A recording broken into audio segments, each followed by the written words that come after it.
साहित्य असे आहेत ना मला ज्याच्यासाठी माझ्या दारातच सगळं मला सापडते. म्हणजे मला बाहेर कुठेही जायला लागत नाही.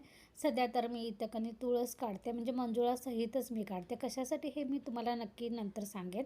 पहिल्यांदा आता पहिला पुदिना काढून घ्या, कारण पुदिना पण मला पाहिजे.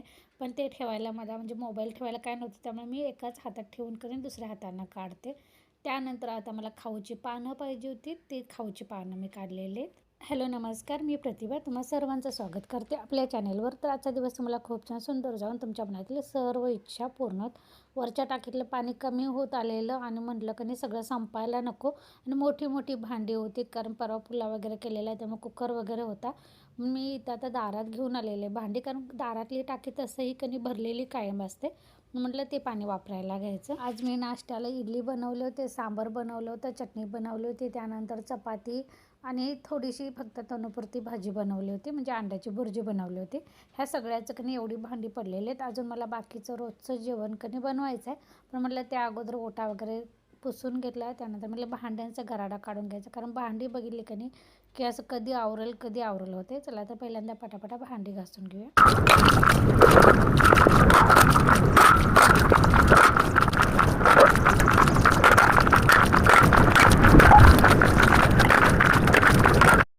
हा मोठा कुकर काय मला रोज वापरायला लागत नाही, त्यामुळे म्हटलं की नाही घासलाय तर बाहेर थोडंसं वाळवून ठेवायचं. ओला तसाच ठेवला की नाही असं डाग पडल्यासारखं पाण्याचं होतात.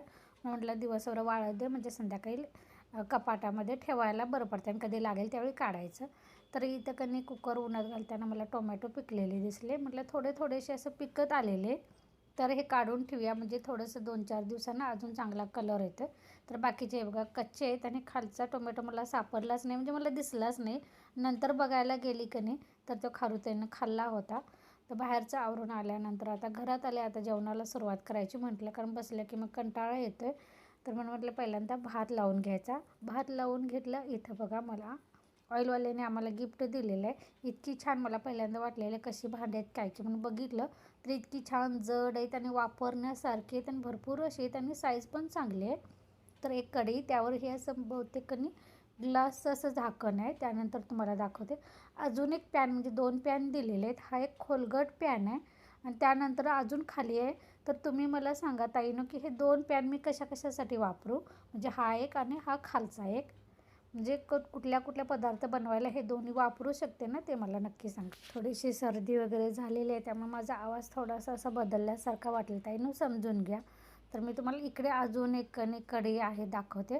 भरपूर अशी भांडी आणि टिकणारी पण आहेत, म्हणजे वजनाला पण जड आहेत, लवकर अशी खराब होणार नाहीत. म्हणून म्हटलं हे तर वापरायला घ्यायची, कारण माझ्याकडे एक गेल्या वर्षी गिफ्ट आलेलं असेल ती कढई, त्याचं ग्लिन्झिंग केलेलं आहे, म्हणजे असे पातळ झालेले. तर ही कढई त्या बदल्यात मला वापरायला येईल. तर हे बघा अजून एक भांडं आणि त्या कढईपेक्षा अजून एक छोटी कढई अशी दिलेली आहे. तर हे भांडं पण मी कशासाठी वापरू शकते ते मला सांगा, म्हणजे मला थोडीशी आयडिया येईल. तर हे मी लॅपटॉपवर ठेवलं नाही, कारण हे काढून मला घासून आता वापरायला घ्यायचं आहे म्हणून. तर म्हटलं सकाळी तर सांबार बनवलं होतं, पण आता मला डाळ करायची होती, त्यासाठी मी एका बाजूला भात ठेवलेला आहे, एका बाजूला डाळ कुकरला लावलेले. पण शेवग्याच्या शेंगा बरेच महिने मी आणल्या नव्हत्या, कारण ते 2-4च असायचे, पण महाग असायच्या. आज जरासं स्वस्त, तरी पण एवढ्या का खास भेटल्या नाही, अगदी बारीकच होत्या. म्हणून पण म्हटलं बरेच महिने घेतल्या नाहीत, आज थोड्याशा घेऊया म्हणून एक पेंडी घेऊन आली होती. पण मी कधी पण शेवग्याच्या शेंगा डाळीमध्ये घालून शिजवत नाही, तर मग ते शेवग्याच्या शेंगा अशा फुटून जातात. त्यामुळे त्या वेगळ्याच थोडंसं पाणी घालायचं, मीठ घालायचं आणि शिजवून घ्यायचं. तर इथं भात झाला, डाळ झालेली आहे, शेंगा पण मी शिजवून घेतलेल्या आहेत आणि तयारी डाळ फोडणीला द्यायची पण, आणि मला पोकळ्याची भाजी बनवायची होती, त्याची पण तयारी मी एकत्र साहित्य असं कट्ट्यावर ठेवलं. पातेलं ठेवलं पहिल्यांदा डाळ फोडणीला टाकायची म्हणून. पण झालं असं, तेल टाकलं, त्यानंतर जिरं मोहरी टाकली, लसूण टाकलं आणि मी हिरव्या मिरच्या टाकल्या. आणि मग ही मिरच्या टाकल्यावर माझ्या लक्षात आलं की मला डाळमध्ये मिरच्या टाकायच्या नव्हत्या, पोकळ्याच्या भाजीसाठी मी ते मिरच्यांचे तुकडे करून ठेवलेले. त्यामुळे म्हटलं आता पातेल्यात ह्याच आता टाकले सगळं साहित्य, तर आपण पोकळ्याची भाजी फोडणीला देऊया. त्यामुळे हे पातेल्याच्या वर असे आलेले आहे भाजी. पण ह्या भाजीला अंगचं पाणी सुटते आणि 2-4 मिनिट आता तुम्ही असंच गॅसवर ठेवलं की त्याची साईज पण कमी होते, म्हणजे ह्या पातेल्यामध्ये बसतंय शिजल्यानंतर. पण आत्ता ते असं वर दिसतंय, त्यामुळे हळूवार थोडंसं असं परतून घेते आणि तुम्हाला 2-4 मिनिट झाल्यानंतर मी दाखवते. असं कमी एकदम साईज होते, कारण ह्या भाजीला अंगचं पाणी सुटते. तर ही भाजी ह्या पातेल्यामध्ये टाकली आणि दुसऱ्या पातेल्यामध्ये मग डाळ बनवून घेतली. एका बाजूला भाजी केली, एका बाजूला डाळ फोडणीला टाकून घेतल्या. ते झाल्यानंतर भाकरी केल्या.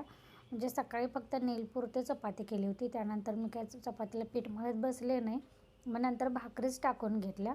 त्यानंतर मला शूट करायला जमलंच नाही, म्हणजे मी विसरूनच गेले. आणि कारण तसंही मला शूट करण्यासारखं काही नव्हतं, कारण जवळजवळ माझी कामं सगळी आवरली होती. भांड्यांचा गराडा तुम्हाला दिसला असेल. हे फक्त चहा, नाश्ता आणि चपाती भाजी सकाळची एवढ्याची एवढी भांडी पडली होती.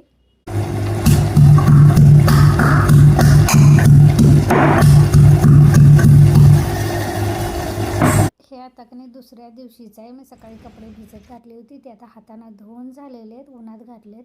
आणि आता मला काढा बनवायचा, तर जो मी पहिल्यांदा तुम्हाला दाखवलं होतं, तुळस, त्यानंतर पुदिना आणि खाऊची पानं घातली होती. तर हे पाण्यामध्ये घातलं. त्यानंतर मीठ, हळद, हिंग, म्हणजे जे आपल्या घरामध्ये आपण जेवणासाठी साहित्य वापरतो की नाही, हे साहित्य पण आपल्या शरीरासाठी औषध म्हणून उपयोगाचं आहे. ह्यात मी आता जिरं घातलेलं, ओवा घातलेला, म्हणजे ओव्यानं पोट साफ होते. त्यानंतर इथं मी धणे घातलेले, धण्यानं उष्णता कमी येते. जिरं टाकलेलं, जिऱ्यानं तोंड आलेलं कमी येते. त्यानंतर आडोशीची पानं टाकली, थोडेसे मेथीदाणे टाकले, थोडंसं आलं टाकलं. त्यानंतर गूळ थोडासा टाकलं आहे. आणि आता इथं मी गॅसवर शिजवायला ठेवलेलं आहे. म्हणजे जितकं पाणी टाकलेलं आहे, कारण त्याच्या अर्धं होईल इथंपर्यंत आपल्याला हे सगळं कणी शिजवून घ्यायचं आहे.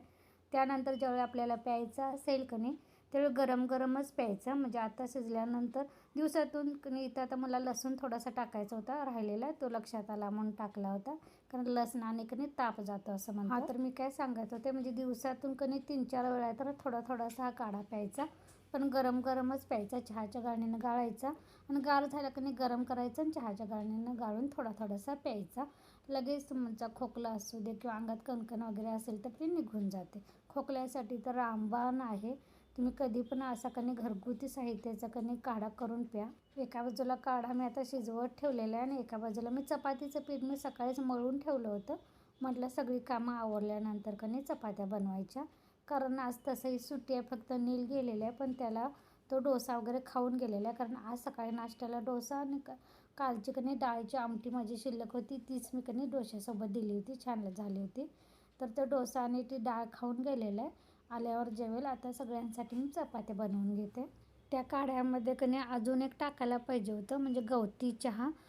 गवती चहाची ती पानं असतात का नाही, ती टाकायला पाहिजे होती, पण ती मला भेटली नाहीत. माझ्या इथं मी पहिल्यांदा लावलेलं गवतीच्या, पण ते इतकं पसरते की नाही, आणि दुसरी झाडं पण ती येऊ देत नाहीत, म्हणजे असं ते जास्त पसरते. म्हणून ते आसकट होईल आणि अगोदरच आमच्याकडे सापांची वगैरे भीती असते, म्हणून मी ते उपडून टाकलं. त्यामुळे मला आज गवती चहा भेटला नाही. तसं ज्यांना कधी चहामध्ये गवती चहा पानं टाकून प्यायची आवडत असेल त्यांच्यासाठी बरं आहे, पण मला गवती चहाची ती पानं टाकून चहा अजिबात आवडत नाही. वेलचीचं पण आवडत नाही, मला फक्त आल्याचा चहा आवडतो.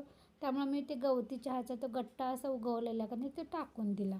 तुमच्याकडे असेल तर ते पण ह्या काढ्यामध्ये तुम्ही टाकू शकता. त्यामध्ये अजून मी थोडीशी मिरी टाकलेली, थोडीशी दालचिनी आणि लवंग टाका. माझ्याकडे ते दालचिनी वगैरे नव्हतं, त्यामुळे मी फक्त मिरी टाकली.